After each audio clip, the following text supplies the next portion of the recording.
Hello বন্ধুরা, নমস্কার। তোমরা সবাই কেমন আছো? আজকে দেখাবো হচ্ছে সজনা পাতার বড়া। তো আমি সজনা পাতা গাছ থেকে পেড়ে নিচ্ছি। দেখো, অল্প করে আজকে ভাজবো। তো আমি সজনা পাতাগুলোকে প্রথমে এই ডালা থেকে ছাড়িয়ে নেব।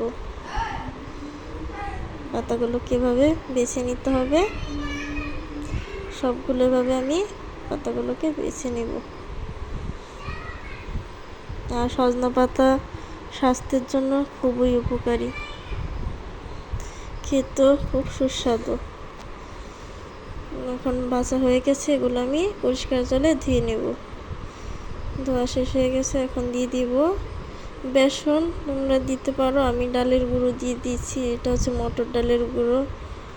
হচ্ছে কাঁচা লঙ্কা দিয়ে দিলাম, দিয়ে একটু জল দিয়ে এখন ভালোভাবে মাখবো। লবণ দিয়ে দিলাম, জল দিয়ে একটু কিছুক্ষণ সময় রেখে দেব যাতে ডালটা একটু নরম হয়। আমি ডালের গুঁড়োটা একটু শক্ত শক্ত রয়েছে, এর জন্য এরকম দিয়েছি। আচ্ছা, সুজি দিয়ে দিলাম, অল্প পরিমাণে হলুদ গুঁড়ো দিয়ে ভালোভাবে মেখে নিতে হবে। আমি কিছুক্ষণের জন্য এটাকে রেখে দিব এভাবে মেখে। তাহলে সুজিটাও নরম হবে, ডালের গুঁড়োটাও নরম হবে। আমি কড়াইতে দিয়ে দিলাম সর্ষের তেল। তারপর ঠিক এভাবে চেপে চেপে বড়া দিতে হবে। আর এইটা মশমশা হয়, খুব ভালো লাগে খেতে। আর ডালের গুঁড়োটা হচ্ছে একবারে মিহি না, একটু আস্তে আস্তে থাকবে, তাহলে খুব ভালো লাগে খেতে।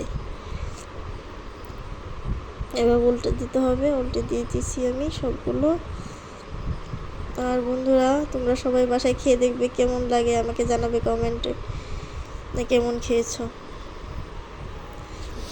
আর হচ্ছে সজনা পাতা কিন্তু হার্টের রোগীদের জন্য খুবই উপকারী একটা জিনিস।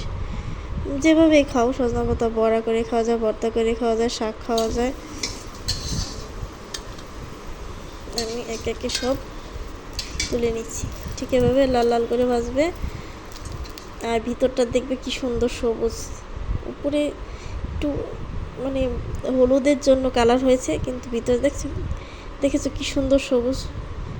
আমরা সবাই মিলে খেতে বসে পড়েছি, দারুণ খেতে হয়েছে। তো বন্ধুরা, আমার ভিডিওটি ভালো লাগলে অবশ্যই একটা সাবস্ক্রাইব করে দিও, আর লাইক কমেন্ট করে ভুলো না তোমরা। দেখেছো কি সুন্দর ভিতরটা সবুজ রয়েছে। টাটা, বাই বাই, তোমরা সবাই ভালো থেকো।